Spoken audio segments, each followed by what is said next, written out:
ಇದೇ ಅಂಕೋಲಾದ ಶಿರೂರಿನಲ್ಲಿ ಗುಡ್ಡ ಕುಸಿತದ ಪ್ರಕರಣ ಏನಿದೆ, ಟಿಂಬರ್ ತುಂಬಿದ ಲಾರಿಯೊಂದಿಗೆ ಚಾಲಕ ಅರ್ಜುನ್ ಕಣ್ಮರೆ ಆಗಿರುವಂಥದ್ದು.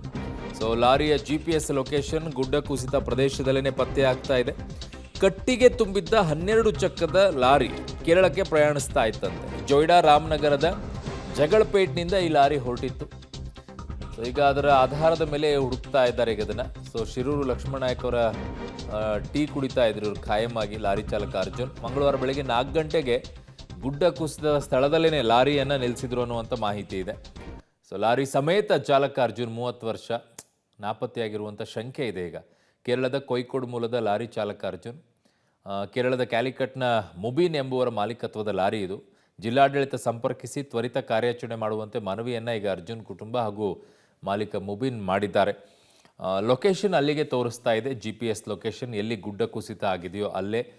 ಹಾಗಾಗಿ ಈಗ ಅದಿನ್ನೊಂದು ರೀತಿಯಾಗಿ ಕಟ್ಟಿಗೆ ತುಂಬಿದಂಥ 12 ಚಕ್ರದ ಲಾರಿ ಅದೇ ಕಾಣಿಸ್ತಾ ಇಲ್ಲ, ಅವರೇ ಕಾಣಿಸ್ತಾ ಇಲ್ಲ ಅಂತಂದರೆ ಯಾವ ಪ್ರಮಾಣದಲ್ಲಿ ಮಣ್ಣು ಅಲ್ಲಿ ಕುಸಿದಿರಬೇಕು ಅಂತ ಜಸ್ಟ್ ಕಲ್ಪನೆ ಮಾಡ್ಕೊಳ್ಳಿ, ಗೊತ್ತಾಗ್ಬಿಡುತ್ತೆ.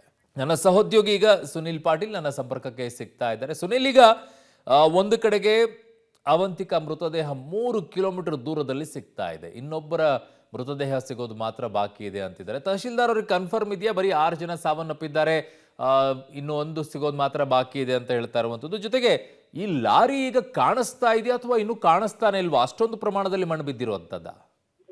ಅರುಣ್, ಇಡೀ ಗುಡ್ಡವೇ ಕುಸಿದಂತ ಪರಿಣಾಮ ಈ ರೀತಿಯಾಗಿ ಅನಾಹುತ ಸೃಷ್ಟಿಯಾಗಿರುವಂತದ್ದು. ಗುಡ್ಡ ಬಿದ್ದಿರುವಂತ ಫೋರ್ಸ್ಗೆ ಪಕ್ಕದ ಗ್ರಾಮಕ್ಕೂ ನೀರು ನುಗ್ಗಿದೆ ಅನ್ನೋದ್ರೆ ಗುಡ್ಡದ ರೀತಿಯ ರಭಸ ಯಾವ ರೀತಿ ಅನ್ನೋದನ್ನ ನಾವು ಇಲ್ಲಿ ಅರ್ಥ ಮಾಡ್ಕೊಳ್ಬಹುದು. ಅದರ ಜೊತೆಗೆ ಸ್ಥಳೀಯರು ಹೇಳುವಂತ ಪ್ರಕಾರ ಕೇವಲ ಸ್ಥಳೀಯರು ಮತ್ತು ಪ್ರತ್ಯಕ್ಷದರ್ಶಿಗಳ ಆಧಾರಗಳ ಮೇಲೆ ಅಧಿಕಾರಿಗಳು ಮಾತನಾಡ್ತಿದ್ರು ಹೊರತಾಗಿ ಅಧಿಕೃತವಾಗಿ ಒಳಗಡೆ ಲಾರಿ ಇದೆಯೋ, ಕಾರ್ಗಳಿದಾವೋ, ಜನ ಇದಾರೋ ಇನ್ನೂ ಕೂಡ ಗೊತ್ತಾಗ್ತಲ್ಲ. ಯಾಕಂದ್ರೆ ಅಷ್ಟು ಪ್ರಮಾಣದಲ್ಲಿ ಮಣ್ಣು ಕುಸಿದಿದೆ. ಸುಮಾರು 100 ಮೀಟರ್ ಅಷ್ಟು ಈಗ ರಸ್ತೆಯನ್ನು ತೆಗೆದಿದ್ರೂ ಸಹ ಅಲ್ಲಿ ಎಲ್ಲಿಯೂ ಕೂಡ ಯಾವುದೇ ಅವಶೇಷಗಳು ಸಿಕ್ಕಿಲ್ಲ, ಯಾವುದೇ ಮೃತದೇಹ ಪತ್ತೆ ಆಗಿಲ್ಲ. ಇನ್ನೂ ಒಂದು 40% ಕೆಲಸ ಇದೆ. ಅದರಲ್ಲಿ ಏನಾದ್ರೂ ಸಿಲುಕಿರುವಂತ ಚಾನ್ಸಸ್ ಇದೆ. ನೀವ್ ಹೇಳಿದಂತೆ ಅಲ್ಲಿ ಕ್ಯಾಂಟೀನ್ ಅಲ್ಲಿ ಟೀ ಕುಡಿತಾ ಇರ್ಬೋದು, ಕೆಳಗಡೆ ಒಂದಿಬ್ರು ಸ್ನಾನ ಮಾಡ್ತಿದ್ರಂತ ಮಾಹಿತಿ ಇದೆ. ಹೀಗಾಗಿ ಕೇವಲ ಜನರ ಒಂದು ಮಾತಿನ ಆಧಾರದ ಮೇಲೆ ಈ ಒಂದು ಮಾಹಿತಿಗಳು ಸಿಗ್ತದೆ ಹೊರತಾಗಿ ಇಲ್ಲಿವರೆಗೂ ಕೂಡ ಯಾವುದೇ ರೀತಿಯ ಬಾಡಿಗಳು ಈ ಒಂದು ಸ್ಥಳದಲ್ಲಿ ಸಿಕ್ಕಿಲ್ಲ.